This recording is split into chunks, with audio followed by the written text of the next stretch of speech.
Hei, deh. Kalau jadi gubernur disul-sul itu deh gagah. Tak potong mi kepalanya. Kita sudah habis waktu. Sedangkan pemerintah bilang anak muda harus cepat. Anak muda beradaptasi. Cari tamat. Hei,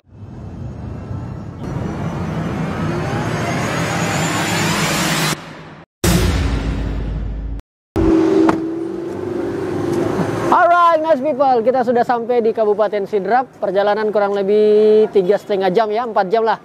Kita sudah ada di salah satu daerah yang saya kira menjadi lumbung pangan nasional di Indonesia, itu Sidrap. Dan kali ini kita akan sama-sama mengikuti acara karena kita dapat undangan dari DPC P3 Sidrap ya, Partai Persatuan Pembangunan, di Cafe Hadida. Itu keren banget kafenya. Mudah-mudahan nanti acaranya sukses dan lancar. Let's go, come on.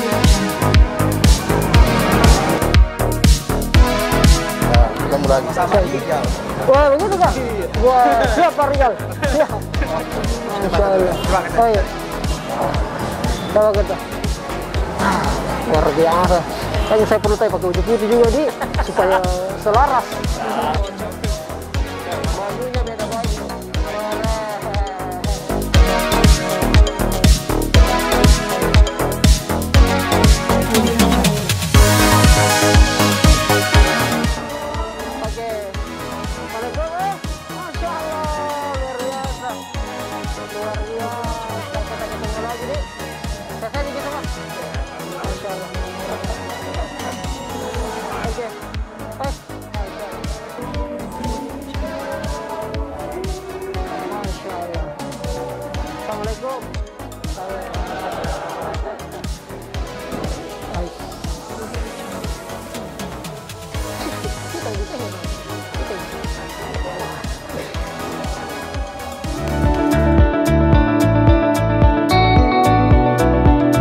Coach Rijal Jamal yang dengan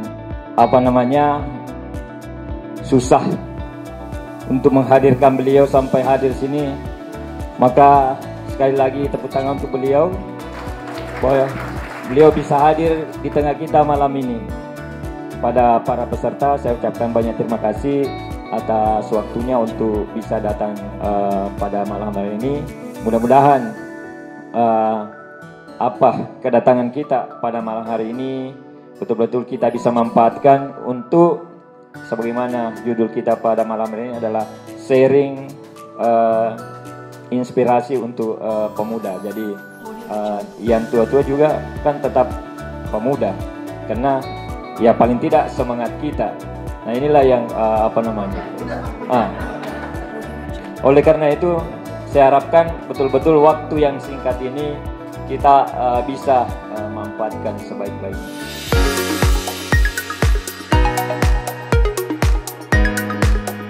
Inilah dia Kabupaten Sidrap, Kabupaten andalan di Sulawesi Selatan. Amin. Bisa jadi beras yang saya makan di Makassar, Puang, itu beras dari sini. Iya. Tapi karena saya tidak punya modal, mereka cuma berharap, Kak, yang penting akad nikahnya di Masjid Istiqlal. Amin. Tadi saya di DM, ada tadi yang DM saya itu orang Sidrap, nggak tahu kalau hadir di sini. Katanya ada janji Kak mau hadir. Dia sebutkan Kak nama-nama tempat semua, Pak. Nama-nama tempat semua yang rekomendasi di Sidrap untuk disinggahi. Mulai dari putunya, mulai dari palakonya, sampai nama-nama warung nasi kuningnya pun udah sebut semua. Dah. Saya bilang luar biasa ini Sidrap, hanya hobi orang makan di sini. Saya kan cuma bilang tadi di sana ada acara di sana. Tapi saya lebih pilih hadir di Sidrap. Karena Pak Haji undang di sini, jadi saya lebih pilih hadir, Puang. Saya lihat Partai Persatuan Pembangunan. Kadang-kadang juga bisa kita plesetkan Partai Persatuan Pemuda. Bisa juga Partai Pemuda Pembangunan. Jadi memang saya kira kalau bicara soal anak muda, memang selama ini kita sepakat dengan apa yang menjadi liriknya lagu kebangsaan kita. Dasar undang-undang kita adalah bangunlah jiwanya, baru bangunlah badannya. Siapa sangka seorang pesulap, Deddy Kobunuser, yang mengatakan kemarin di beberapa kontennya bahwa nggak penting lagi tuh sekolah, Apple, Google, kalau mau nerima karyawan nggak lihat lagi kau anak apa. Kau dari kampus mana, alma mater apa, dari UNAS atau dari UNS, dari Unismu atau UNM. dari UPRI atau dari mana.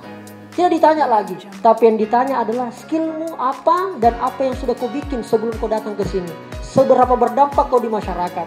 Tapi jangan salah bos, Dedi itu adalah PhD. Dia ambil sekolahnya kemarin di Amerika. Tapi dia jadi podcaster sekarang dan menjadi patron podcast di Indonesia. Luar biasa, penghasilannya luar biasa dari situ. Dan itulah yang menjadi catatan penting. Dia bilang Dedi tidak usah bikin sekolah. Bukan kau berhenti kau sekolah cilaka. Bukan begitu konsepnya. Itu Dedi di sekolahnya PhD itu bos, doktor itu. Tetapi kemudian itu bukan jadi jualan. Yang dijual adalah skill, kompetensi. Kan kira-kira begitu. Saya 2 kali dapat beasiswa dari Kementerian Uang. Tetapi itu saya tidak jadi jualan. Yang kita jual ini adalah kemampuan kita mengedit, kemampuan kita meng-create sesuatu, kemampuan kita menyampaikan gagasan. Alhamdulillah yang bisa termanfaatkan dengan baik. Karena itu kemampuan, karena kita senang di situ. Pokoknya semua kita larikan ke ekonomi.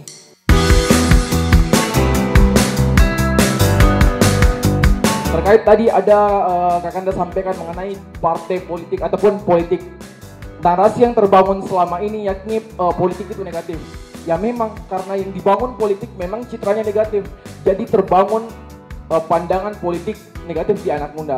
Jadi ada beberapa pertanyaan yang ingin saya tanyakan untuk Kakanda Rijal. Yang pertama, apakah kita sebagai pemuda perlu yang namanya pencitraan dalam bahasa sederhananya ataupun bahasa kasarnya menjilat untuk dalam politik? Itu yang pertama. Dan yang kedua, mengenai pemuda membangun, saya sangat berterima kasih kepada P3 yang telah menyelenggarakan acara ini, karena satu yang pengen saya tekankan bahwa saya bukan asli orang Sidrap, tetapi penilaian saya terhadap Sidrap menurut saya kurang sekali terhadap pemuda-pemuda di Sidrap. Saya besar dan lahir di Makassar, kemudian pindah ke Parepare. Justru Parepare yang jauh lebih mengapresiasi anak muda dibanding Sidrap.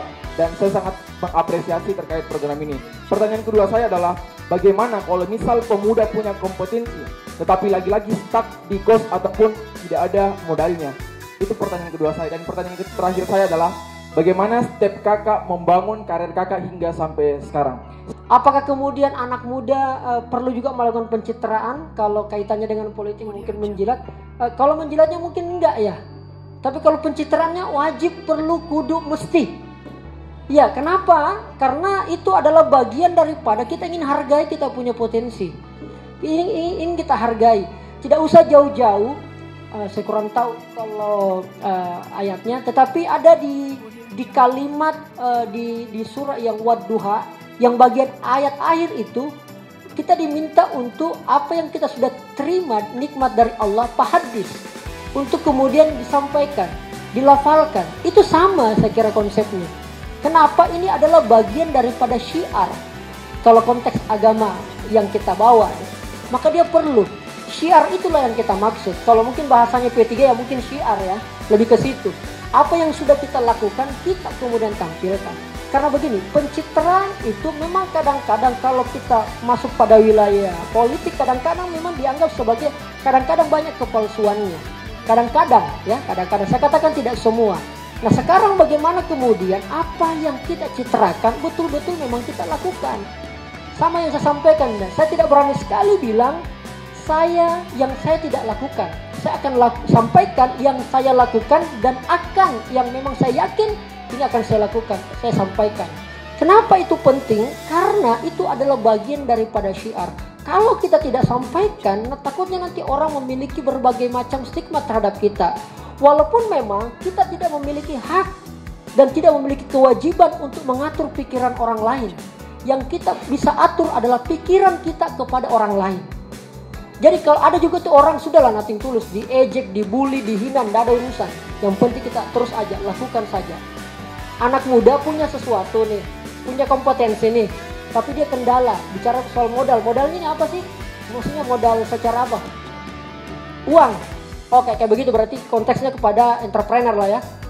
Nah, saya ini creativepreneur kakak Andri. Karena saya tahu bahwa tidak ada uangku, tapi ada ideku. Makanya yang saya cari adalah orang yang ada uangnya, supaya terjadi itu collaboration. Saya selalu bilang sama anak Makassar, "Oi Cika, berhenti itu sesama orang pintar ketemu. Karena ketika orang pintar sama orang pintar ketemu, hasilnya adalah saling makgolla satu sama lain. Bosku, ada kau, kandaya, pas pulang dari warkop, kada di luar, selesai lagi argo, jalan lagi argo warkop. Itu kalau orang pintar sama orang pintar ketemu, hasilnya adalah saling makgolla satu sama lain. Bukan berarti tidak bisa ketemu, ndak, tetap silaturahim, tapi kurang-kurangi. Yang harus adalah orang pintar ketemu dengan orang yang punya uang. Jadi itu barang. Dan itu yang saya lakukan. Tidak ada uangku, tapi ada ideku, ada gagasanku. Ku datangi orang yang punya resources di bidang modal, di bidang materi. Terjadi. Karena saya kreatifpreneur, sebuah wirausaha yang hanya modalnya kecerdasan, jualannya adalah ide dan gagasan. Pasti akan jadi itu kakak-kakak sekalian. Nah, Kak, bagaimana caranya supaya ketemu dengan orang itu atau orang mau menerima kita dengan ide itu? Perbaiki kompetensi. Makanya saya selalu sampaikan, termasuk Pak Haji kemarin saya sampaikan, standarisasinya adalah di komunikasi. Saya anggap sambil contoh, banyak pemimpin, pejabat daerah bagus kerjanya, jelek komunikasinya, nggak disuka. Iya, ada begitu. Ada juga yang kadang-kadang tidak bagus kerjanya, tapi komunikasinya bagus sekali. Kadang-kadang orang bagus kalau kerjanya karena komunikasi. Betapa banyak orang bagus kerjanya. Ya, sambil contoh, mohon maaf kalau sambil contoh salah satu tokoh, Ahok. Itu menurut saya butuh sekali memang ini Indonesia pemimpin kayak Ahok. Saya akui itu. Makanya ketika launching filmnya, saya nonton, saya pembeli tiket pertama karena menurutku, kalaupun juga saya jadi gubernur DKI, gayaku akan seperti Ahok, tapi tidak untuk komunikasinya. Kalau jadi gubernur disusul itu Ahok deh, gak tapoto mi kepalanya. Jadi terkait dengan pemuda, tadi saya mendengar perkataan dari Kakanda yang mengatakan bahwasanya pemuda hari ini banyak yang kemudian pesimis atau pemuda yang acuh tak acuh, pemuda yang sehariannya hanya diisi dengan main scroll HP saja. Jadi saya kira tema yang diangkat pada Partai Persatuan Pembangunan yaitu pemuda membangun. Saya kira dengan adanya pemuda-pemuda yang pesimis mungkin tidak bisa tercapai tema yang diangkat oleh Partai Persatuan Pembangunan. Jadi Kakanda juga pernah berkata bahwa pemuda yang seperti ini ya katanya cuman membuang oksigen di muka bumi ini. Jadi pertanyaannya bagaimana kemudian kita sebagai pemuda juga bisa memancing kepekaan teman-teman pemuda supaya bisa optimis. Mention dari Kakak Rijal tadi, apa sih yang mau dibangun? Apa sih mau dibangun di Kabupaten Sidrap ini? Apalagi potensi dari Kabupaten Sidrap itu di bidang pertanian yang kita melihat sangat melimpah. Tapi saya melihat di sini kami mungkin pernyataan saya di sini bahwa mungkin anak muda di Sidrap itu kurang memanfaatkannya dari sumber daya yang ada di Kabupaten Sidrap. Jadi dengan juga terkait dengan pemuda di sini, bagaimana pemuda ini saya melihat di Kabupaten Sidrap mereka juga di sini saling berkompetensi. Maksudnya berkompetensi bagaimana dia itu saling memajukan misalkan organisasinya untuk mengangkat organisasi sendiri. Tapi mereka tidak melihat bahwa ini organisasi mau dibawa kemana, apa mereka mau berkolaborasi atau tidak. Bagaimana seperti konsep yang tadi ditawarkan Kakak Rijal, yaitu konsep kolaborasi. Ini adalah konsep yang paling baik sebenarnya. Tapi anak muda di Sidrap itu kurang memanfaatkan ini. Bagaimana membangkitkan motivasi pemuda ini supaya ia lebih tertarik untuk membangun semacam kelompok-kelompok belajar, mengadakan literasi digital, politik yang sebagian pemuda menganggap itu negatif. Bagaimana supaya partai politik misalnya atau penyelenggara pemilu misalnya turun memberikan edukasi pendidikan politik seperti itu. Data BPS memang menunjukkan kerja di Kabupaten Sidrap itu jumlah anak muda, jumlah angkatan kerja itu berada pada posisi 49,6%.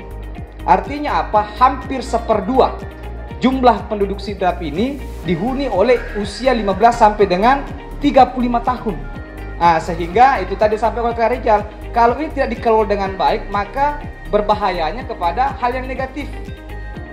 Akan tetapi kalau ini dikelola secara positif maka ini akan menjadi bahayanya baik juga. Sehingga saya pikir ini menjadi tanggung jawab kita semua. Yang kedua, kita tidak ingin Sidrap ini dikenal di luar itu yang jelek-jeleknya. Karena kalau tadi kita share di Google tentang pemuda Sidrap, ya yang banyak muncul itu tentang narkoba, tentang sabu-sabu, sabung ayam, sobis. Ya kita harus terbuka dan ini kita harus berani sampaikan. Nah, kira-kira ada tidak langkah-langkah strategis, taktis yang merupakan ide pokok dan gagasan dari Kakak Rizal untuk bagaimana kita yang masih peduli semua ini, ya kurang lebih 100 orang di tempat ini punya komitmen bersama dan keistiqomahan untuk bagaimana mengembalikan citra Sidrap ini sebagai kota sejuta Al-Quran, kota orang berpendidikan. Ya, karena orang Sidrap dikenal sebagai macena melempu warani nama geteng. Artinya orang yang cerdas, orang yang jujur, orang yang berani, orang yang punya komitmen. Ya, senyawa itu yang harus kita coba kembangkan. Sehingga mungkin pada malam hari ini karena kita bersyukur Kakak Rizal hadir bersama kita, ada tidak strategi yang paling jitu taktis yang bisa diinjeksi kepada anak muda yang hadir pada malam hari untuk bagaimana mengembalikan marwah Sidrap ini sebagai kota pendidikan, sebagai kota religius, sebagai kota beras, ya, sebagai kota yang orang-orangnya memiliki kepedulian yang tinggi, sehingga apa yang menjadi cerita-cerita luar itu bisa kita coba harapkan. Tapi insya Allah kami tetap optimis, ya, kami tetap optimis menghadapi semua itu. Namun tentu mungkin ada buah-buah pikiran yang lebih progresif oleh Kakak Rizal kepada kita pada malam hari ini. Saya selalu percaya bahwa perubahan itu berawal dari pikiran. Untuk memperkuat pikiran, maka itu yang dibutuhkan adalah wawasan. Contoh saya itu bisa menciptakan ide-ide konten karena saya memiliki kepekaan.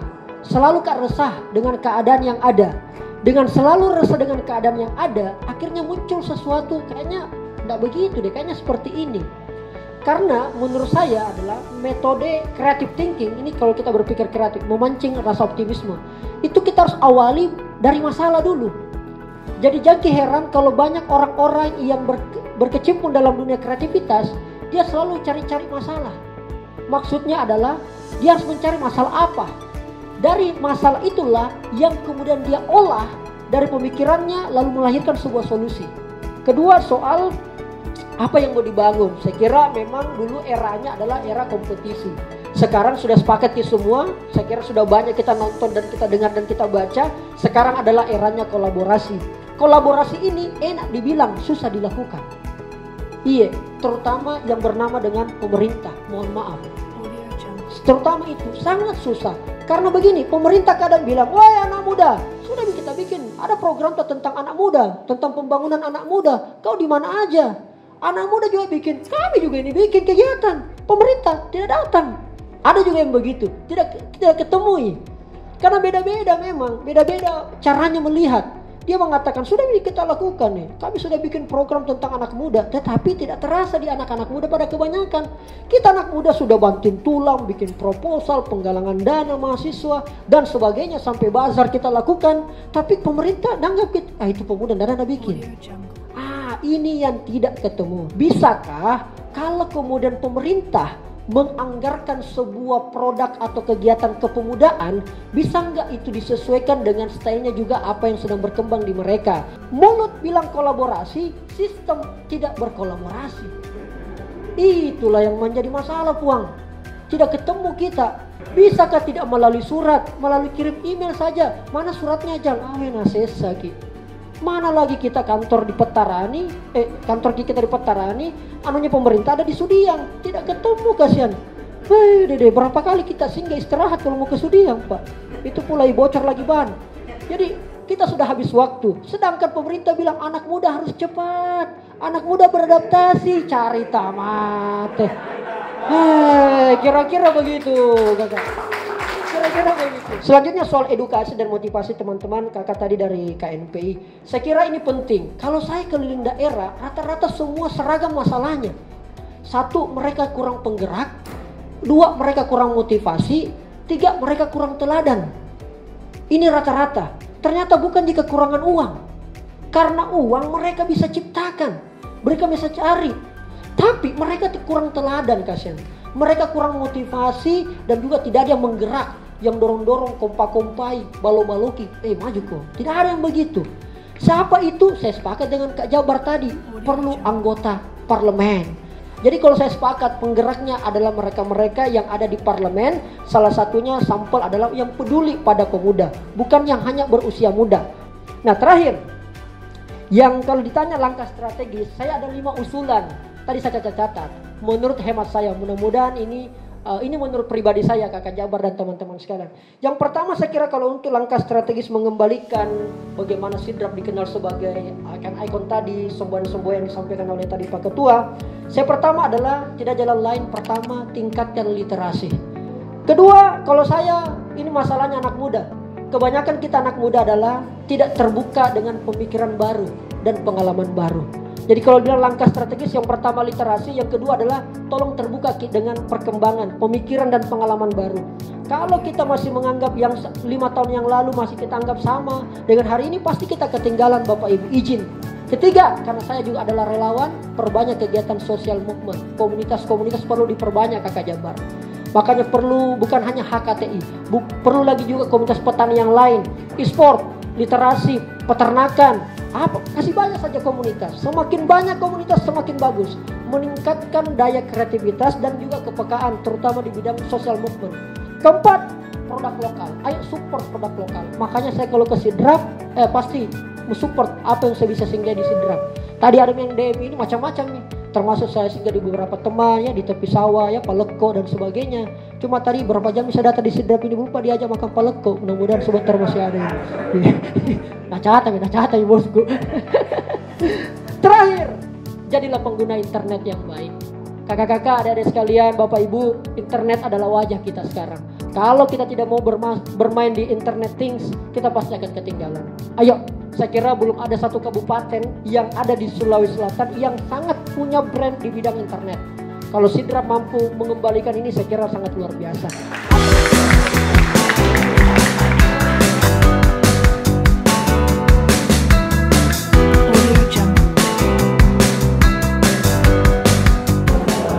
Alhamdulillah selesai sudah talk show kita. Tadi sharing inspirasi pemuda membangun dari DPC P3 Kabupaten Sidrap. Keren banget, pertanyaannya tajam-tajam, luar biasa antusiasmenya. Itu karena dukungan juga Pak Ketua. Semoga ini bisa menjadi lokomotif perubahan. Dan insya Allah kabupaten-kabupaten lain kita akan datangi lagi dengan berbagai macam tema.